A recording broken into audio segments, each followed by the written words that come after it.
Hello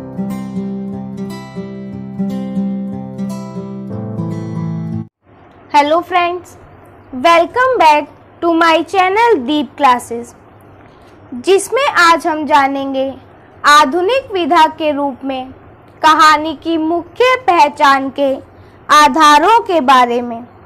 हमारा आज का वीडियो स्टार्ट करने से पहले अगर आप हमारे चैनल पर नए हैं या आपने अभी तक हमारे चैनल को सब्सक्राइब नहीं किया है तो इसे सब्सक्राइब कर लें, जिससे हमारे आने वाले वीडियो के सभी नोटिफिकेशंस आप तक पहुंच सके। साथ ही साथ MHD से रिलेटेड अदर वीडियोस के लिए आप हमारे चैनल की प्लेलिस्ट में जाकर उन्हें देख सकते हैं। तो चलिए बिना देरी किए हम अपना आज का टॉपिक स्टार्ट करते हैं। आज का हमारा क्वेश्चन है, आधुनिक विधा के रूप में कहानी की प्रमुख पहचान के आधार की विवेचना कीजिए। इसका उत्तर देखें तो भारत में प्राचीन काल से लेकर 19वीं शताब्दी के प्रारंभ तक कथा, प्रबंध, काव्य और नाटक की गौण तत्व थी। गद्य में कथा रचने की परंपरा का आरंभ विष्णु शर्मा कृत पंचतंत्र से माना जाना चाहिए। 19वीं शताब्दी में भारत में मुद्रण यंत्र के प्रवेश के बाद कथा पुस्तक का रूप ग्रहण करने के साथ लेखक के विचारों, भावों और नैतिक बोध की अभिव्यक्ति का साधन भी बनने लगी। 19वीं शताब्दी के अंतिम वर्ष में सरस्वती का प्रकाशन आरंभ हुआ और संपादकों ने लघु कथाओं के प्रकाशन की आवश्यकता महसूस की। वह पत्रिका की आंतरिक आवश्यकता भी थी और अंग्रेजी में लोकप्रिय हो चुकी शॉर्ट स्टोरी का प्रभाव भी। इसलिए सरस्वती के पहले ही अंक में प्रकाशित किशोरी लाल गोस्वामी की इंदुमती को लघु कथा के रूप में छापा गया और इसे आख्यायिका कहा गया। सर्वप्रथम श्याम सुंदर दास ने अंग्रेजी की शॉर्ट स्टोरी विधा के लिए हिंदी में आख्यायिका पद का प्रयोग किया। महावीर प्रसाद द्विवेदी ने भी 1903 में सरस्वती का संपादक नियुक्त होने के बाद इस नई कथा विधा के लिए आख्यायिका पद को स्वीकार कर लिया और आख्यायिका खंड में खुद की 4 आख्यायिकाएं, 3 देवता, महारानी चंद्रिका, स्वर्ग की झलक और भारत का तारा प्रकाशित की। यहाँ कथा और आख्यायिका का भेद नहीं है।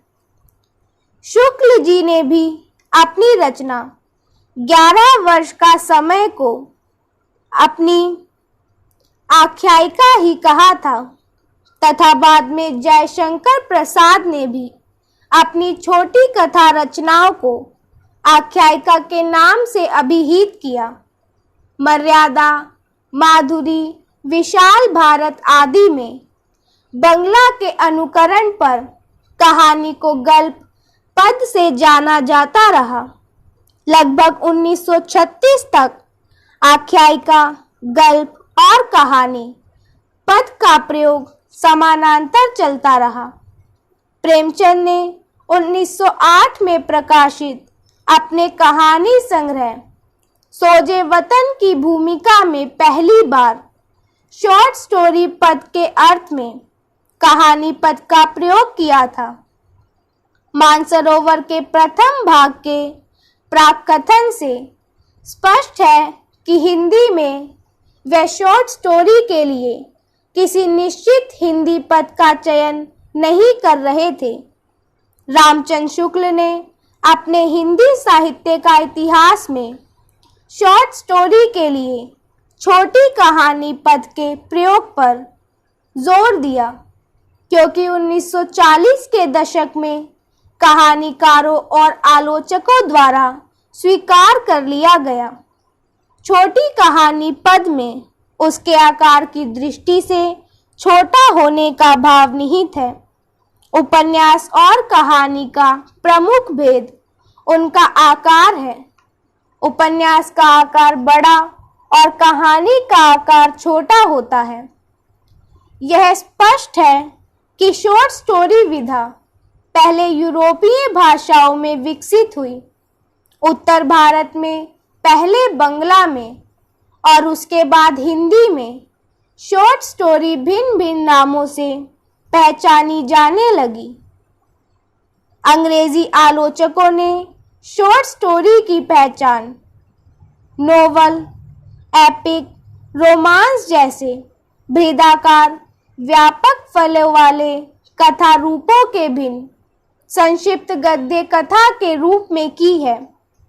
शॉर्ट स्टोरी का उद्देश्य किसी एकल प्रभाव की सृष्टि करना होता है।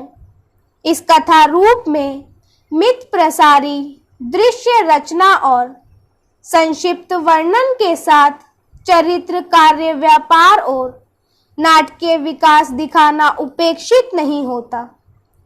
छोटी कहानी कार्य व्यापार के बीच की किसी क्रिया से आकस्मिक आरंभ से शुरू होती है। बड़ी कहानियों की तरह छोटी कहानियों के कथानक में चरमोत्कर्ष, संकट का क्षण या मोड़ एकल होते हैं। उनका अंत भी प्रायः आकस्मिक और खुला होता है। प्रेमचंद और रामचंद्र शुक्ल ने हिंदी में कहानी का स्वरूप निर्धारित करने का प्रयास किया। प्रेमचंद का यह प्रयास उनके कहानी लेखन के अनुभव और रामचंद्र शुक्ल का प्रयास उनके समकालीन हिंदी कहानी के सूक्ष्म अध्ययन पर आधारित था। रामचंद्र शुक्ल ने अपने प्राचीन कथा साहित्य में उपलब्ध कथाओं को घटनाक्रम और मार्मिक में बांटा है।